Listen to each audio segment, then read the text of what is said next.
The words hung in the air, heavy and cloying, like the scent of cheap air freshener trying to mask something far worse. Don't look. He'd said it with that familiar, saccharine sweetness that always felt like a lie wrapped in silk. My breath caught, a tiny bird trapped in my chest. The floorboards creaked under his weight as he moved away, his footsteps deliberately loud, a performance for an audience of one. I stood frozen, my gaze fixed on the sliver of light under the door, the silence stretching, taut and unnatural. The hum of the refrigerator, the distant drone of traffic, they all seemed to recede, leaving me in a pocket of charged stillness. Our life, on the surface, was a picture of suburban contentment. A tidy bungalow, manicured lawn, 2 cars in the driveway. He was the provider, the architect of our comfortable existence, a man who prided himself on his foresight and control. I, on the other hand, was the quiet foundation, the one who managed the chaos behind the scenes, the buffer against the world's sharper edges. It wasn't a partnership built on shared dreams, but on a carefully constructed unspoken agreement. His pronouncements were law, and my role was to maintain the illusion of peace. He called it stability, I called it suffocation. There was the time, years ago, when my mother had passed. The inheritance, a modest sum from her small savings, was meant for me. But he'd intercepted the bank statement before I saw it, his brow furrowed in what he presented as concern. "Darling, you're not good with financial matters. Let me handle this. It's safer this way." Safer, of course, meant under his direct, unchallengeable control. He'd invested it, he said, in something sensible. The details were always vague, the results, when they finally materialized, always just enough to justify his actions, never enough to feel like a true benefit to me.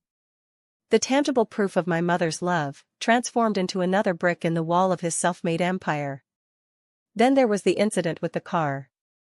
A minor fender bender. Nothing serious, a scuff and a dent. But his reaction was disproportionate, a tempest of accusations and recriminations. He'd blamed my carelessness, my distraction, my inherent inability to handle even the simplest of tasks without causing him undue stress. He'd spent an entire evening lecturing me, his voice rising in a crescendo of self-pity and thinly veiled contempt, all because a small piece of metal had been scraped. It wasn't about the car, it was about reinforcing his position as the competent one, the protector, and me as the perpetually flawed dependent. The psychological weight of these constant subtle assertions of dominance had worn me down, chipping away at my confidence until I felt like a fragile, hollowed-out shell. And now, this. The command, delivered with that chilling blend of authority and a hint of something almost playful, like a child daring you to peek. I stood rooted, my eyes scanning the worn floral carpet, the dust bunnies gathering in the corners. The air was thick with the scent of old paper and something else, something faintly metallic, like old pennies.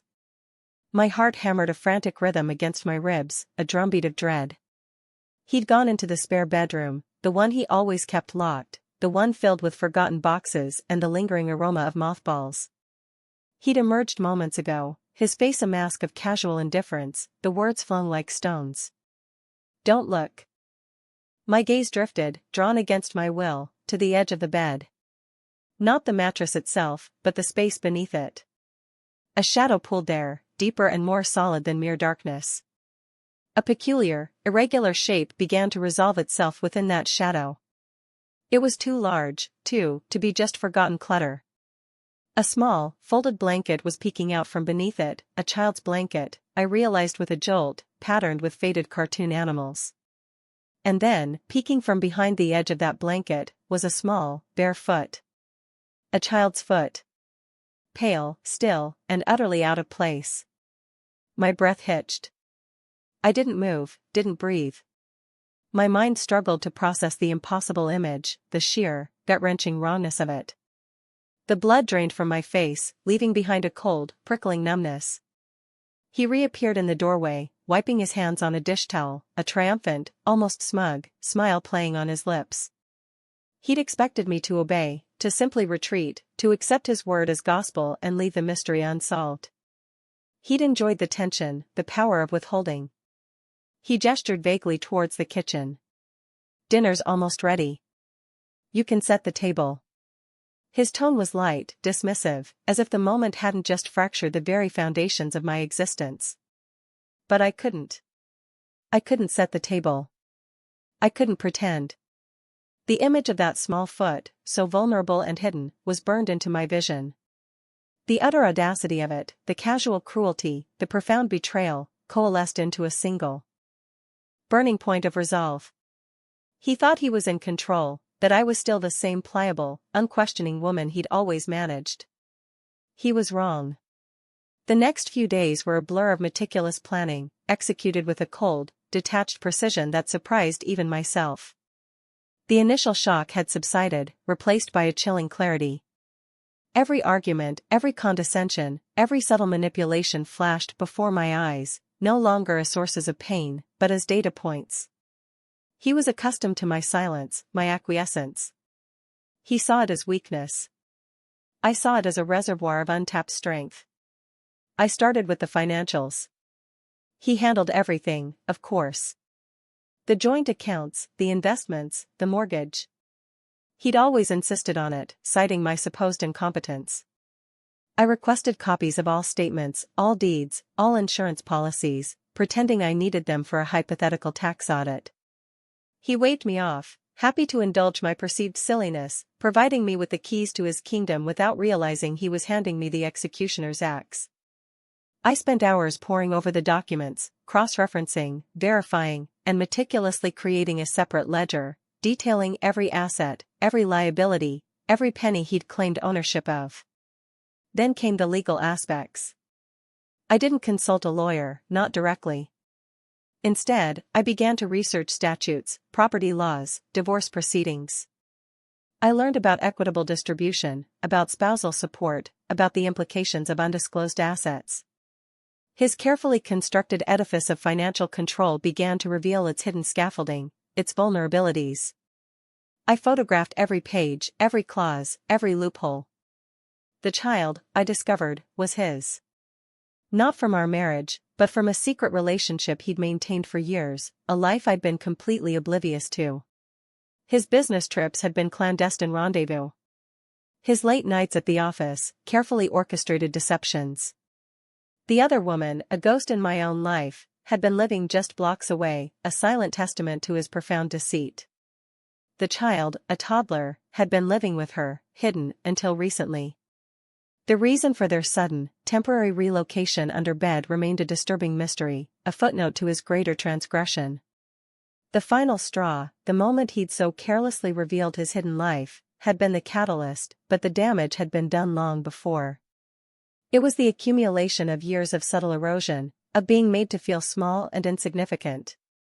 I no longer felt hurt. I felt a grim, icy determination.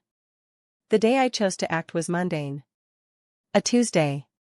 The sun was shining, birds were singing, the world went on blissfully unaware. He was at work, immersed in his self-importance. I walked into his study, the room he considered his sanctuary, a place of absolute male authority. The air was thick with the scent of old leather and his expensive cologne. I sat at his desk, the polished wood cool beneath my fingertips. I opened the top drawer. Not to search for anything, but to place something within it. I'd printed out copies of everything, the financial ledgers, the legal research, the damning evidence of his double life. I'd compiled it all into a single, neat folder, its cover stark and unadorned. Then, I picked up the ornate pen he kept on his desk, a gift from his father, a symbol of his lineage and supposed gravitas. I didn't sign anything. I didn't write a dramatic note. Instead, I carefully slid the folder into the drawer, positioning it precisely where he would find it the moment he opened it. I closed the drawer with a soft click. I then walked to the filing cabinet, the one where he kept his most important documents, his legal papers, his will. I opened the bottom drawer, the one he rarely touched. I removed a single, thick manila envelope. It contained a notarized affidavit, detailing everything I had discovered, a sworn statement of his deceit, his infidelity, and the existence of his second family. I placed it gently on his pillow, right in the center of the bed he shared with me, the marital bed that had become a symbol of his betrayal. Finally, I picked up my phone. I sent one text message, to his lawyer, the one he always used for his important business. It read, "Please contact me regarding an urgent matter concerning Mr. S. assets and personal affairs. I have evidence that requires immediate attention." I didn't wait for a response. I didn't pack a bag. I simply walked out of the house, locking the door behind me. I didn't look back. The fallout was swift and brutal, a tidal wave of his own making. His lawyer, a man who valued discretion and legality above all else, was summoned. The sheer weight of the evidence, presented with cold, irrefutable clarity, left him stunned. The carefully constructed narrative of his perfect life shattered into a million irreparable pieces. His carefully guarded reputation, his status in the community, his familial legacy, all evaporated overnight.